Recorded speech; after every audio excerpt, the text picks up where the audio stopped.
Nah itu sebabnya karena secara tiba-tiba sekarang lakukan apa yang harus kita lakukan seperti itu. Ya, saya sadar hidup saya terbatas, maka saya lakukan sebaik mungkin apa yang bisa saya lakukan dalam pelayanan terhadap jemaah, terhadap orang lain, terlebih terhadap istri dan anak-anakku. Saya berupaya kasih yang terbaik, sebab saya tidak tahu apakah besok, bulan depan, tahun depan saya dijemput Tuhan. Nah kalau sudah dijemput Tuhan, saya tidak bisa lagi berbuat apa-apa begitu. Mumpung ada sekarang. Amin Bapak Ibu. Jadi Bapak Ibu, sekarang waktunya kita memperbaiki. Sekarang kita memperlengkapi. Saatnya kita membangun kekristenan atau membangun kesehatan rohani kita gitu. Harus sehat secara rohani. Nah, tatkala kita sadar hidup ini singkat, maka kita akan berupaya. Ada saatnya kita harus bekerja. Ada saatnya kita mesti santai. Ada saatnya kita mesti bersama keluarga. Tapi ada saatnya kita mesti ke gereja, beribadah kepada Tuhan. Ada doa pagi, ada renungan pagi dan sebagainya, membawa kita, menuntun kita menjadi gereja yang sehat. Ya, jadi kita sadari itu Bapak Ibu. Jadi tidak ada alasan bagi siapapun. Katakanlah untuk orang-orang muda yang ada di sini atau orang tua. Bisa saja orang tua lebih lama nanti. Sudah 50 tapi dia lebih lama dari kita seperti itu. Persiapkan dari sekarang. Lalu yang kedua ayat 23. Saya baca ulang ayat 23. Karena kamu telah dilahirkan kembali bukan dari benih yang fana, tapi dari benih yang tidak fana, oleh firman Allah yang hidup dan yang kekal. Ayat 25. Tetapi firman Tuhan tetap untuk selama-lamanya. Inilah firman yang disampaikan Injil kepada kamu. Nah, untuk menopang dan mendorong pertumbuhan iman kita supaya kita menjadi gereja yang sehat secara rohani, menjadi orang-orang percaya yang sehat secara rohani, ya. Maka yang kita butuhkan adalah firman Tuhan. Kenapa firman Tuhan? Bapak Ibu, tadi pagi kita pastinya sudah sarapan, ya. Tadi pagi kita sudah sarapan, mungkinkah itu roti, mungkinkah itu sekedar susu 1 gelas, atau mie gomak, atau nasi dan sebagainya. Yang jelas, memang setiap hari kita mesti mengkonsumsi makanan. Nah, tujuannya supaya fisik kita atau tubuh kita sehat. Nah, tidak lebih dari itu Bapak Ibu, roh kita, kerohanian kita pun harus dikasih asupan makanan setiap hari. Mohon maaf Bapak Ibu, ya. Itu sebabnya saya selalu tanya, apakah Bapak Ibu sudah berdoa pagi ini? Nah, memang banyak orang yang berhasil berdoa setiap hari. Kalau saya tanya, "Yo berdoa nggak hari ini?" "Oh udahlah Pak, 3 kali lagi aku berdoa sehari." "Oh ya?" "Iyalah Pak, 2 makan pagi, 2 makan siang, 2 makan malam." Jadi setidaknya 3 hari. Oke.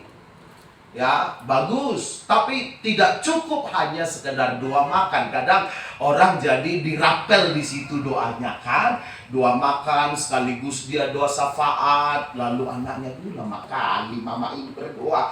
Habis 2 makan bukannya doa untuk makan. Didoakanlah anaknya di Jerman, di Australia, di Singapura, anaknya langsung makan. Terus ditanya, marah mama, kok udah kau makan? Iya, waktu mama di Singapura, waktu mama di Australia, ya lama sekali lah bu. Katanya, ya. Nah, kadang orang suka rapel begitu.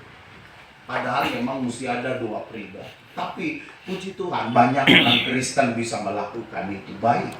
Tapi sering saya tanya, apakah Anda sudah membaca renungan firman Tuhan? Di sini banyak orang yang gagal membaca Alkitab setiap hari.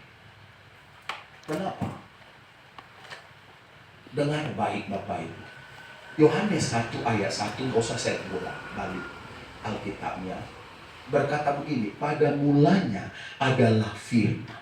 Firman itu bersama-sama dengan Allah, dan firman itu adalah Allah. Firman itu adalah Allah. Jadi tak kala saya membaca firman atau membaca renungan firman, firman itu adalah Allah. Berarti saya sedang berkomunikasi, sedang membangun hubungan dengan Tuhan. Saya taruh firman itu di hati saya, berarti di hati saya ada Tuhan. Saya taruh firman itu di pikiran saya ada Tuhan. Maka setiap langkah saya ada Tuhan yang menyertainya. Yang mengerti kita katakan amin. Amin. Jadi Bapak Ibu jangan cukup hanya berdoa saja. Kasih waktumu baca renungan firman Tuhan. Saya selalu bagi renungan firman Tuhan di gereja kepada semua jemaat, kepada PRDI, pemuda remaja, kepada ibu-ibu, kepada kaum bapak, semua. Bahkan di Facebook setiap hari saya kasih renungan firman Tuhan. Biar orang tahu bahwa ini sangat penting. Kita harus memberi asupan makanan kepada roh kita.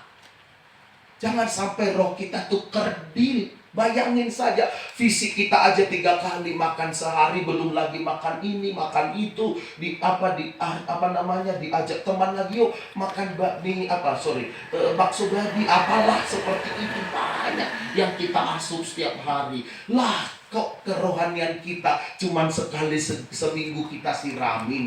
Bayangin saat kita tanam pohon mangga, sekali seminggu kita perhatikan, kita sekali seminggu kasih air, nggak mungkin bisa berkembang, nggak mungkin bisa sehat. Jadi perhatikan itu Bapak Ibu. Nah, Alkitab katakan firman Allah itu adalah kekuatan Allah sendiri. Jadi dia seperti gizi, kekuatan Allah.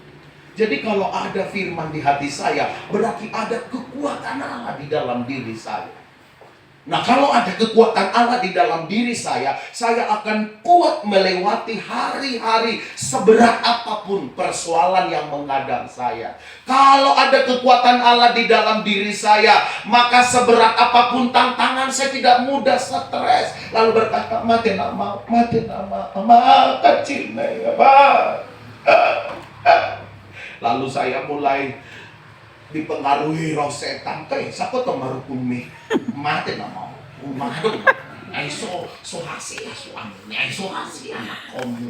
Mani kok mau? Ya. Tapi kalau saya kuat, saya akan berkata, bolis, ada firman Tuhan berkata. Dan hebatnya memang Yesus menghadapi iblis waktu dicobai di padang gurun.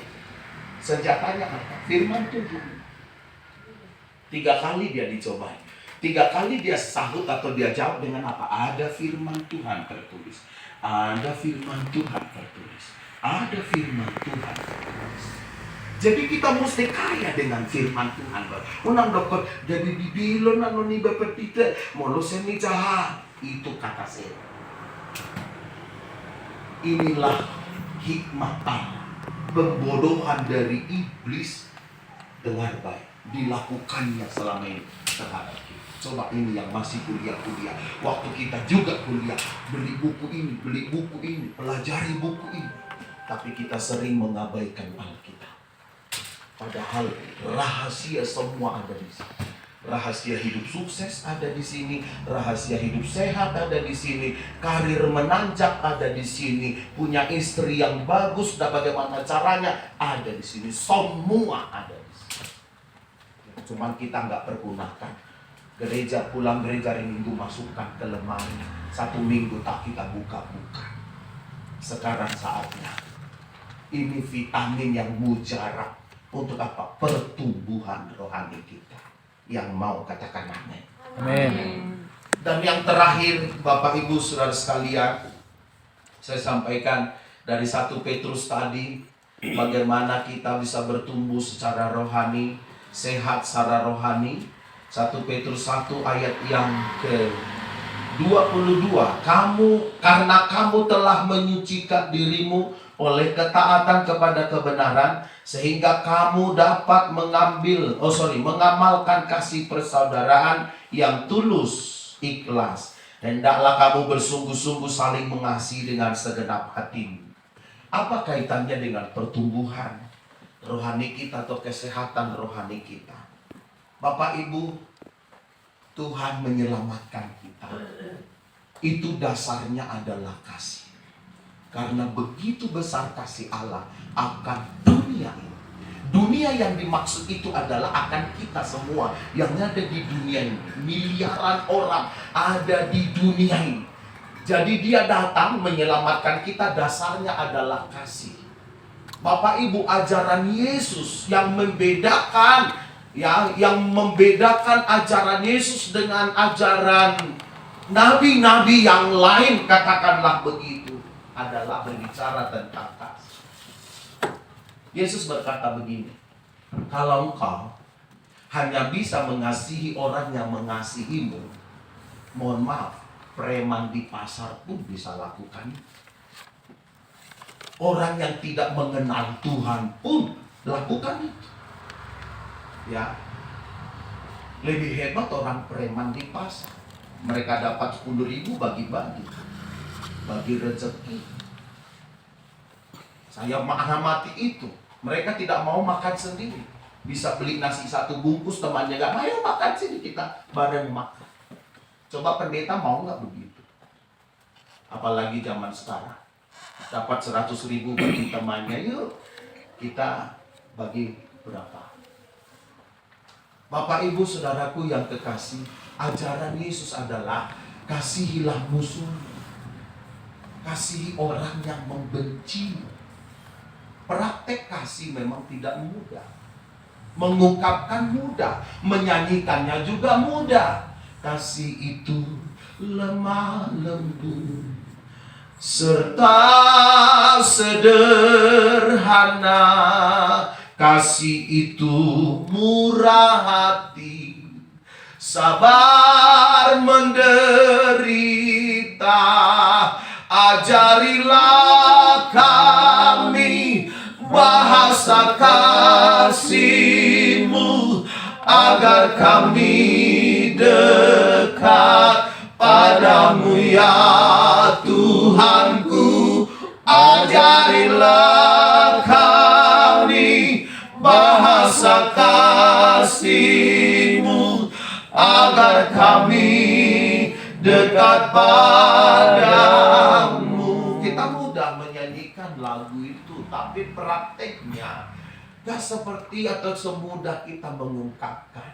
Nah, bagaimana Yesus lakukan itu kepada kita? Bayangkan Bapak Ibu, dia tinggalkan sorga, dia ambil rupa manusia, dia tinggalkan singgasananya. Beberapa hari yang lalu saja Pak Jokowi pergi ke Indonesia Timur. Saya lihat di televisi, saya lihat di YouTube, aduh, orang-orang Indonesia Timur histeris, nangis. Karena apa? Mungkin belum pernah presiden mereka sampai di sana. Sudah puluhan tahun negara ini punya presiden, beberapa presiden gonta-ganti, tapi belum pernah mungkin menyentuh mereka. Tapi ketika Jokowi sampai di sana, aduh, mereka merasa Jokowi itu baik sekali, mengasihi mereka sekali begitu.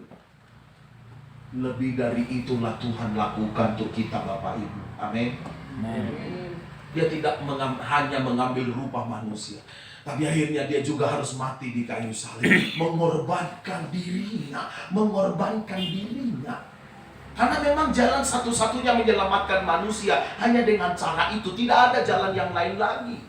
Tidak ada cara yang lain lagi. Aku harus menjadi tumbal untuk menyelamatkan manusia, kira-kira begini. Aku harus terkutuk di kayu salib supaya mereka dilepaskan dari kutuk. Itulah yang dilakukan Yesus. Nah, itulah yang mendorong kita Bapak Ibu untuk mengasihi satu dengan yang lain.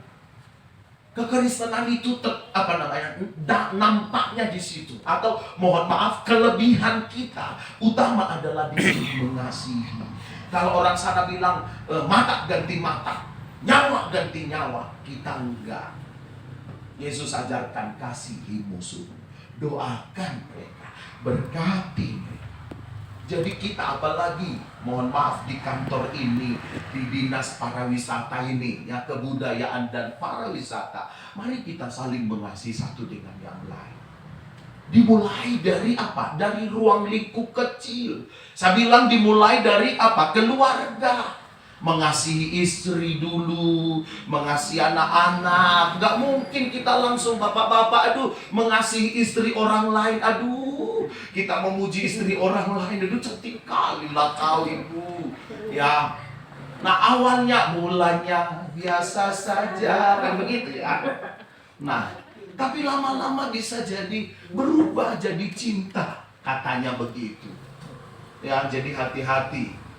Kalau nggak pernah memuji istri di rumah, lalu istri orang kita, waduh cantik kali lah kau, say, gitu-gitu di kantor, begitu. Di sini nggak ada sih. Ya, di rumah nggak pernah dia panggil say, Ben. Ya, di rumah nggak pernah ada udang di balik batu. Hati-hati. Jadi dimulai dari keluarga kita. Amin Bapak Ibu. Ya, dimulai mengajak istri orang lain makan di mana, hati-hati. Ya, istri nggak pernah diajak, suami nggak pernah diajak. Hati-hati. Jadi harus dimulai dari rumah tangga kita. Baru kita saling mengasihi satu dengan yang lain. Dan kasih itu pun, nah saya jelaskan sedikit mengenai kasih. Ya, mudah kan, KASIH. Nah, kasih itu apa? Saya pelajari dalam Alkitab. Karena begitu besar kasih Allah ke dunia ini, sehingga Ia telah mengaruniakan, mengorbankan anak. Jadi kasih itu pengorbanan, Bapak Ibu.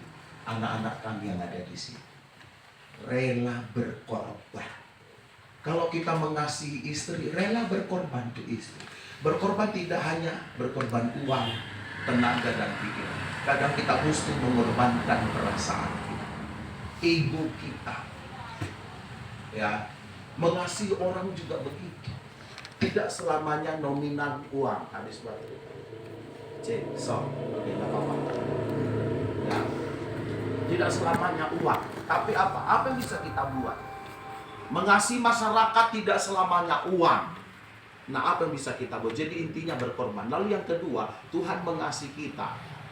Dia mau mengampuni segala dosa dan kesalahan kita. Jujur saja, setelah kita tahu berdosa, mungkin ibaratnya buku sudah penuh mulai dari A sampai Z. Ya, dosa kita sudah begitu banyak. Alkitab bilang dalam kitab Yesaya pasal pertama 17-19 itu, dosamu itu seperti apa? Merah seperti kain kermisi. Sudah banyak begitu. Nah, tapi ketika kita datang kepada Tuhan, 1 Yohanes 1:9 berkata, jika kita mengaku dosa kita, maka Ia adalah setia dan adil. Ia akan mengampuni segala dosa kita dan menyucikan kita dari segala kejahatan kita. Jadi ketika kita mengaku dosa kita, Dia hapus dosa kita, Bapak Ibu. Jadi jangan salah kita kalau ditanya, Pak, semua tu gereja kok, hidup manesa desa dosa sotik. Enggak, Tuhan itu enggak ribet gitu. Menghapus dosa kita hari ini dihapus 3. Ketika kita datang di gereja masih tinggal 50 sekian. Terus minggu depan kita sudah tambah 1 minggu ada 60 lagi, udah 100 berapa. Datang ke gereja hapus 3. Enggak, Tuhan enggak repot. Jadi jangan kita repotin Tuhan, dan Tuhan memang tidak mau repot, Bapak Ibu. Sekali kita mengakui dosa kita, minta ampun kepada Tuhan, jauh ke dalam tubir laut Kau melemparkan dosaku, tiada Kau ingat lagi pelanggaranku. Jadi dibuang, dihapus sama Tuhan. Itulah Tuhan. Jadi Tuhan tidak mau ingat-ingat kesalahan kita lagi. Sekali kita mengakui dosa kita di hadapan Tuhan, Tuhan lupakan semuanya. Amin. Amin. Begitupun kita. Itulah kasih. Jadi kasih itu melupakan, mengampuni serta melupakan kesalahan pasangan kita masing-masing. Itu sebabnya ibu-ibu yang ada di sini, jangan simpan kesalahan suamimu. Kau catat lagi di buku harian. Kesalahan pertama fatal sekali, kesalahan kedua, kesalahan ketiga. Lalu kau bukukan, kau baca lagi di depan anak-anakmu, nak, biar kamu tahu kesalahan bapakmu terhadap mamamu ini loh. Ini perjuangan mama. Lupakan semua kesalahan. Ampuni orang yang berbuat salah kepada kita. Amin. Amin. Nah, itulah kasih. Masih tambah satu lagi ya. Nah, kasih itu saya baca dalam kitab Wahyu. Barang siapa ku kasihi, kata Tuhan, dia akan kuhajar dan kudidik. Mengasihi berarti siap menegur, siap ditegur. Jadi kalau ibu ini menegur kita, karena ibu ini pimpinan di kantor ini, Saya bilang itu memang begitu. Begitu kali lagi. Segitu kali lagi. Ya, jangan. Dulu orang tua itu dia lakukan terus. Mau dimanapun, saya juga berupaya. Walaupun memang harus bijaksana sekarang. Karena tidak boleh lagi menegur anak-anak dengan sembarang. Artinya di semua tempat kadang mesti bijaksana kita kan. Ya, tapi saya berupaya. Baik di kebaktian-kebaktian seperti ini pun saya mau ikut. Karena saya masuk sekolah-sekolah semua. Kalau ada main-main di situ, lihat sih, mata saya, saya mesti gituin katakan untuk anak-anak. Sekali lagi aku begitu, suruh kau keluar ya. Saya mesti kayak gitu katakan. Nah, menegur orang itu kewajiban kita. Kalau dia salah, jangan biarkan, jangan urusan dia lah, mau ke neraka dia, mau kemana dia. Itu berarti Anda tidak mengasihi. Kalau suamimu sudah salah, jangan diamkan. Malah kau berdua, lo matuhan lah sih buat ini mati. Ya, kan ada begitu dah saking apanya, emosinya dia. Lah malah diluapkan dan tegur. Ingatkan dia, itulah kasih. Barang siapa aku kasih, akan kutegur, akan kuajak. Jadi menegur ini penting sekarang Bapak Ibu. Untuk anak-anak ini pun. Karena berpacaran pun kadang sudah sembarangan tempat seperti itu. Enggak jelas. Tapi puji Tuhan di Toba, apalagi kita dinas pariwisata kebudayaan ya Pak Marlon ya. Kebudayaan orang Batak itu tetap harus kita pertahankan begitu. Bagus sekali. Jadi sebelum orang Kristen, sebelum kekristenan datang ke tanah Batak, ya, saya pernah baca sebuah artikel menjelaskan, ya, orang Batak dulu susah cerai. Itu 70% dari apa? Adat Batak itu malu kalau apa? Cerai. Abang tuh dia mabengong bubuhikon kalau sampai burunya cerai, anaknya cerai, maka orang tuanya bilang, abang, jangan dong bicara ubin nama berdua. Tuh dia mabengong bubuhikon, tiur malah tinggalon opo kayak ya, rasa manis. Itu budaya orang Batak. Belum datang ke Kristenan. Apalagi setelah datang ke Kristenan, mestinya orang Batak lebih kuat dalam hal itu. Amin. Nah itu jadi Bapak Ibu saling menegur harus dilakukan. Kalau terlambat ditegur, jangan tersinggung. Ya, kita masuk jam 8 contoh, datang setengah 9 atau jam 9 melenggak-melenggok lagi. Ya, nggak boleh didiamin, harus ditegur. Dan kalau saya tersalah, tegur juga nggak apa-apa, karena memang harus demikian adanya. Nah, kalau kita ditegur jangan marah, malah terima kasih ya. Nanti kita makan bareng ya, juga nih apalah seperti itu. Aku terakhir tahu.